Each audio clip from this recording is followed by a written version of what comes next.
रात्रि में 12:30 बजे के आसपास एक घर के ऊपर बमबारी की गई है। उक्त सूचना का सत्यापन एवं आवश्यक कार्य हेतु वरीय पुलिस अधीक्षक महोदय को इसकी सूचना दी गई। तो वरीय पुलिस अधीक्षक महोदय द्वारा एक SIT टीम का गठन किया गया, जिसमें DSP रामनारायण चौधरी, थाना प्रभारी मांडा और थाना प्रभारी ठाकुर गाँव, थाना प्रभारी बुलबुल और जितने भी थाना प्रभारी हैं सभी लोग शामिल थे। इसके अलावा जो मांडा थाना के अन्य पदाधिकारी हैं वो भी शामिल थे। जब इस SIT टीम के द्वारा घटनास्थल पर जाया गया और जितने भी फिजिकल एविडेंसेज हैं जो वहाँ पे सबसे करीब में देखे, तो जो बमबारी की बात बताई गई थी वो सरासर सही नहीं थी। वो एक सुतली बम था जो मैन्युफैक्चर किया गया था। सुतली बम में उसमें कुछ मॉडिफिकेशंस किए गए थे जो वहाँ पे मिला था। टोटल 4 बम थे जो किसी व्यक्ति द्वारा वहाँ पर मारे गए थे। 4 में से 1 बम फटा था, बाकी 3 बम थे वो फटे नहीं थे वहाँ पर। और तीनों बम के लिए हम लोगों ने BDDS टीम को कॉन्टैक्ट किया था और उनके द्वारा वहाँ पर अपन बम्स को डिफ्यूज़ कर दिया था। और जितने भी फिजिकल और एविडेंसेज हैं और टेक्निकल एविडेंसेज हैं, जब उनके बेसिस पर हमने जांच करना स्टार्ट किया तो जांच के उपरांत हम लोगों ने 5 लोगों को हिरासत में लिया, जिसमें एक व्यक्ति का नाम है समीर करकेट्टा, दूसरा है सरिता कुदूर, तीसरा है तबरेज़ अंसारी। ये क्रमशः इटकी, नरकोटी और नगरी थाना के रहने वाले हैं। और इसके अलावा इसमें 2 बच्चे भी हैं जो जुवेनाइल हैं, तो उनका नाम डिस्क्लोज करना उचित नहीं है। इन लोगों से पूछताछ की है। पूछताछ करने के उपरांत जो हमें समझ में आया, इसमें जो वादी हैं कुलदीप खलको और जो सरिता कुजूर हैं, ये एक दूसरे को तकरीबन 1 साल पहले जानते थे। इन दोनों का प्रेम प्रसंग था। उसी क्रम में जो सरिता की जो बातचीत है समीर करकेट्टा से बात होना स्टार्ट हुई। उसी बीच में हुआ कि इनका जो मनमुटाव था कुलदीप के साथ में ज़्यादा बढ़ गया और समीर के साथ इनकी नज़दीकियाँ बढ़ गई। तो ये जो प्रेम प्रसंग था समीर और सरिता हाल ही में शादी करने वाले थे।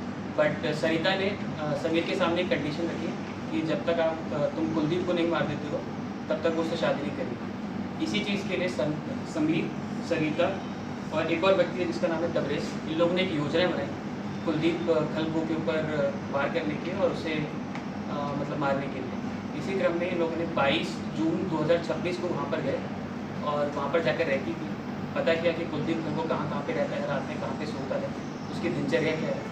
ये लोगों ने फिर 26 जून को दोबारा वहाँ पर गए और पता किया कि किस तरीके से लोग बमबारी की घटना को अंजाम देंगे। क्रमशः इसमें इन लोगों ने एक चीज़ और इम्पॉर्टेंट की है कि इन लोगों ने वीडियो रिकॉर्डिंग की उस चीज़ की। जब उसके घर के पास से गुजर रहे तो वहाँ पे इन लोगों ने वीडियो रिकॉर्ड किया है, जो भी हमारे पास में टेक्निकल एविडेंस के तौर पर है। और 30 तारीख को तकरीबन रात के 12:30 बजे समीर और सरिता निकलते हैं नगरी से और बेड़ों के आसपास से, दोनों क्षेत्रों से। और ये लोग जाते हैं अपना फ़ोन बंद करके, फ़ोन नहीं लेके जाते हैं। कुलदीप खलको के जो घर है उसके पास में पहुँचते हैं और पहुँचने के बाद वहाँ पे उतरते हैं। उतरने के बाद जो सरिता है उसके पास में बैग रहता है जिसमें 4 बम थे और जो समीर रहता है, समीर एक बम निकालता है और वहाँ पे उसके घर के ऊपर मारना स्टार्ट कर देता है। उसमें सबसे पहला जो बम रहता है वो फट जाता है। उसके अलावा जितने 3 बम मारे गए वहाँ पर वो 3 बम नहीं फटते। इसमें फॉर्चुनेटली उस दिन कुलदीप खलको उस घर में नहीं सोए हुए थे, तो वहाँ पर किसी भी व्यक्ति को ऐसा कुछ इंजरी होने के चांसेस नहीं थे या फिर वहाँ से किसी को इंजरी नहीं हुई है। इसमें जो जब्ती हम लोग के द्वारा बनाया गया है 2 मोबाइल, जो एक समीर का है एक सरिता का है। इसमें एक पल्सर बाइक भी है जिसपे समीर और सरिता उस दिन बमबारी की घटना करने के लिए 30 तारीख को रात में वहाँ पर गए है। एक व्यक्ति को हम लोग हिरासत में ले चुके हैं, तबरेज़ अंसारी। इसमें जो नॉर्मली जो हम लोग सुतली बम का यूज़ करते हैं, जो जैसे आलू बम बोला जाता है, मिर्ची बम बोला जाता है, उसी का विस्फोट यूज़ करते हैं। और विस्फोट के अलावा उसमें लोग थोड़े बहुत बजरा वगैरह या फिर कुछ उस तरीके की चीज़ें डाल देते हैं ताकि जब वो फटे तो क्षति ज़्यादा हो। इसलिए एक तरह से सुतली ही बम था। ये वैसा कोई मेजर बम नहीं था कि जिसको किसी के ऊपर मारा जाए और डेटोनेटर वगैरह उस तरीके से यूज़ किया जाए। तो नॉर्मली सुतली बम सीखा कहाँ? देखिए उसमें एक व्यक्ति का नाम हमारे पास में और है जिसका हम अनुसंधान कर रहे हैं। उस व्यक्ति को हम पकड़ने के उपरांत उसी व्यक्ति के द्वारा बम भी बनाया गया था, उसको भी हम लोग जल्दी मतलब पकड़ लेंगे और उसे भी न्याय कर सकेंगे। ये जो कोई बात इस बम को मतलब मारने के लिए ही?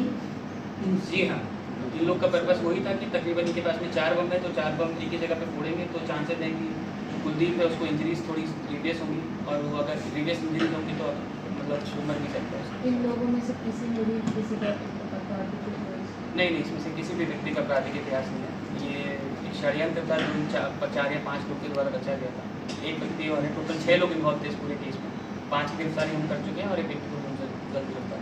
सर कुल मिला करके ये यही है कि प्रेम प्रचंड में जी ये खलको को रास्ते से हटाना चाहिए। जी पहले जब दोनों लव स्टोरी थी वो चल रही थी, तो ये लोग वहाँ पे हैदराबाद में काम करते थे, मजदूरी का काम करते थे, वहीं पे रहते थे लोग।